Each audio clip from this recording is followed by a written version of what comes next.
What's going on, everybody? My name is Jeff Carpenter with vflat World. I'm in my studio today with Cheryl, and we are shooting just some fun kind of bubblegum colored whatever. I don't know. We're just having a good time.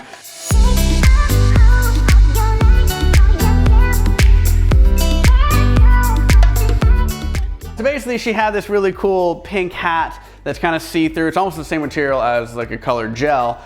And then she had some pink earrings, a pink bracelet. You get the idea here, right? So what I thought I would do is I would put a pink gel on that 5-foot octa back there. And then I've got, so that's my rim light that's kind of creating some nice haze. What I did is I put a V-flat right in front of that. So that allows that pink light to wrap around to kind of hit her a little bit.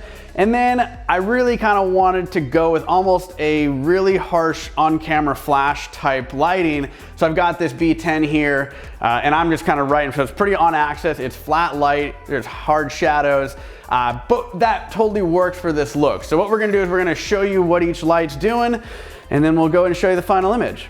All right, so as I mentioned before, I've got this B10. Like, you could also use an on-camera flash for this. It's the same concept. It's pretty on axis. I know it kind of looks a little bit off axis here, but it's pretty on axis. Okay, it's a little off because I do want a little bit of a hard shadow.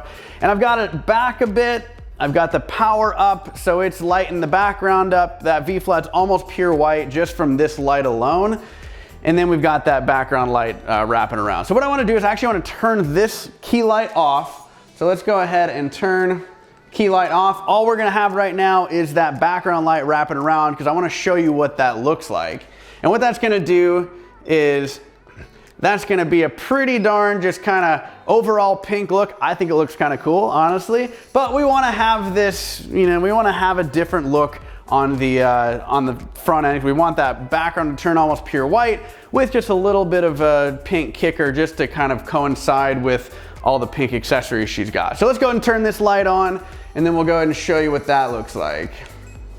So again, I've got this power up pretty high just because I almost want an overexposed look for this. I would typically always underexpose because once it's completely overexposed, you can never come back from that.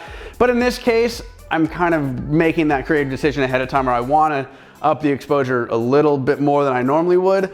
It's not completely overexposed, but just to tell you what I'm doing. So I'm overexposing it just a little bit, just to kind of get that vibe that I want.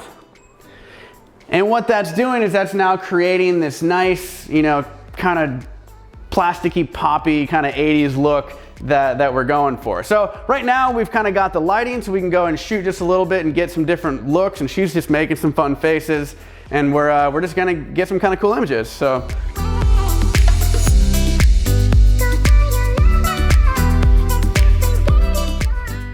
All right, so one issue that we're running into right now is I've got my background light maxed out at full power. I've got this strobe pretty close to full power. And what that's doing is I'm having to wait for them to recycle. Now with this image, it's kind of, we're just having some fun with it. We want to keep the energy of the shoot up. So I want to be able to shoot a little bit quicker without having to wait for that ready beep and waiting 2 seconds for the recycle to happen. So what I'm gonna do is I'm going to increase the ISO on my camera. I'm at low ISO right now.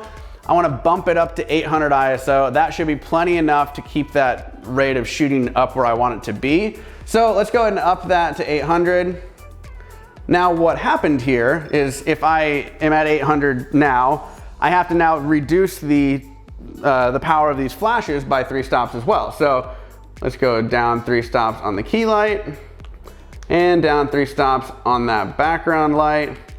And now we should have the same exposure, but now we should be able to shoot at a much faster pace, which I think will totally work for this. It'll allow her to kind of change up the posing. So let's go ahead and do that, and I'll show you how much quicker you can shoot with higher ISO, lower strobe power.